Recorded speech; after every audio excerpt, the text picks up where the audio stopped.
Bonjour les enfants, on se retrouve pour une nouvelle histoire de la collection Mes petits albums. Aujourd'hui, je vous propose de découvrir Azuro sur la piste de JP. Pour Azuro, aujourd'hui n'était pas un jour comme les autres. C'était son anniversaire. Le Dragono souhaitait organiser un goûter avec ses amis, mais il n'avait pas osé les inviter. Tout le monde semblait, hélas, avoir oublié ce jour spécial. Même son meilleur ami JP n'avait pas entonné ses merveilleux gazouillis d'anniversaire pour le réveiller.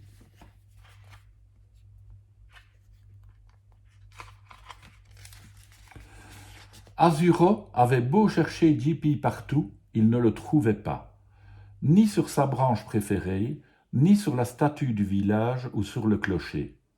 Il était inquiet. D'habitude, son ami ne partait jamais sans le prévenir. Une voix fluette lui demanda « Pourquoi es-tu si malheureux, Azuro ?» Le dragonneau expliqua à Lily, une fillette du village, la raison de sa tristesse. « Je suis sûr que JP se porte à merveille. Allons le chercher ensemble, le rassura Lily. Azuro et Lily firent le tour du village et découvrirent une des plumes de JP au détour d'un sentier plongeant au cœur de la forêt. Pour le retrouver, une seule solution, emprunter ce chemin et entrer dans les bois. La forêt était si feuillue qu'Azuro se demanda comment son ami avait pu se faufiler entre les branches sans perdre des tas de plumes. Il faut dire que JP était bien plus agile qu'Azuro, un véritable roi de la voltige. Le dragonneau fut surpris d'entendre une voix rauque déclamer « Oh, un dragon avec un humain, c'est n'importe quoi !» Lily et Azuro découvrirent un corbeau perché sur une branche. « Tu devrais te méfier, fillette, crois-moi, les dragons mangent les enfants et crachent du feu. » En plus d'être adorable, mon ami crache de l', répondit Lily. Azuro propulsa un filet d'eau sur le bec de l'oiseau. Vexé, le corbeau balbutia. « Bloup, ça n'empêche, les dragons sont de méchantes créatures. » Aurais-tu vu un oiseau tout joli, tout rose, passer devant ta branche demanda Lily. Oui, il volait vite et était suivi de près par un dragon menaçant. Ils sont partis par là. JP était en danger. Azuro s'engouffra plus profondément dans la forêt avec son amie Lily. Azuro et Lily longeaient un muret quand un serpent siffla. Tss, un dragon, ce n'est guère plaisant. 2 dragons, je fiche le camp. Décidément, les écailles ne font pas l'animal. Tss. Tu as vu un autre dragon ? Peux-tu me dire s'il poursuivait un oiseau ? Demanda aussitôt Lily. Le serpent répondit sans se retourner. Cet horrible dragon avait des plumes roses entre ses griffes. Il se dirigeait vers le lac. Dépêchons-nous, s'exclama Lily. On a de la chance, il y a des traces de pas dans la boue, cria Lily au petit dragon. Azuro suivit les empreintes jusqu'au lac. Une plume rose flottait sur l'eau. Pas de doute, le dragon avait survolé le lac avec JP. Lily baissa la tête.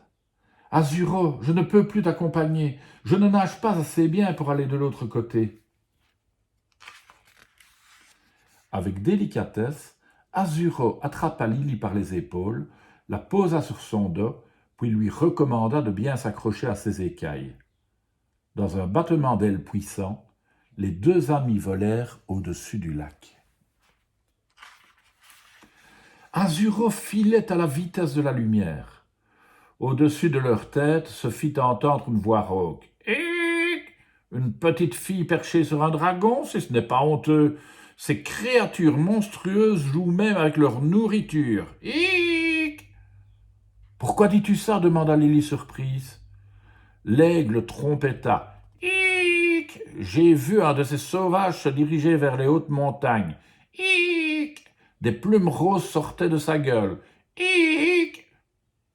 Dès qu'Azuro entendit ces paroles, il vola vers les montagnes avec plus d'énergie encore.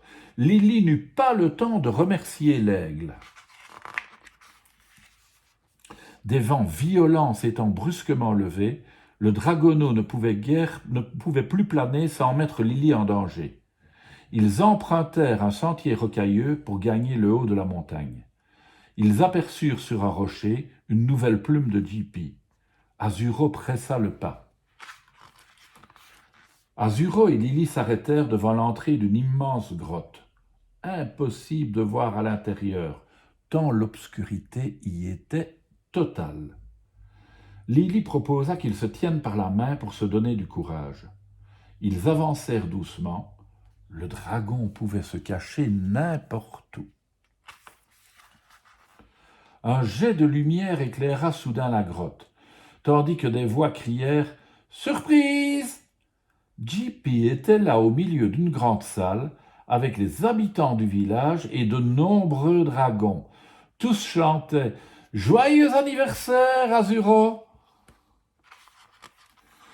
La maman d'Azuro le serra très fort contre son cœur et lui dit avec tendresse « Après vous avoir observé, les villageois et toi, les dragons anciens ont décidé d'organiser une fête pour ton anniversaire.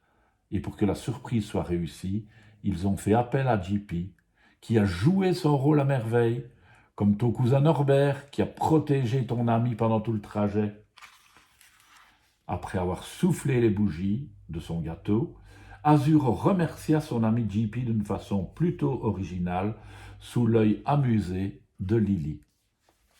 Et voilà, une bien belle histoire, Azuro et J.P. À demain les enfants.